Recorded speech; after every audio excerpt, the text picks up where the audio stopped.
Tingin ko naman ho, sa dulot-dulo, ang pinakamahalaga sa senator judges at sa atin pong mga kababayan, yung pong pagkakalatag ng ebidensya, no? At yung pong pagbabalanse ng pong katotohanan na kaya hong magawa ng depensa. Kasi sa dulot-dulo naman ho, hindi naman ho politika yung magsasalita rito eh.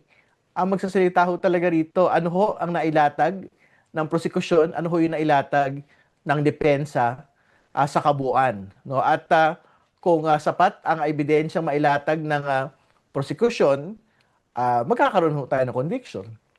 Kung sapat po yung depensa na mailatag po ng ating pong pangalang Pangulo at ng kanya pong mga abogado, edi magkakaroon po tayo ng acquittal. So, Pico, that is how impeachment trials work. No? So, yung pong mga political narratives na binabanggit or political objectives, mas sekundaryo po yun kesa doon sa hangarin na mailatag yung katotohanan dito po sa bagay po na ito.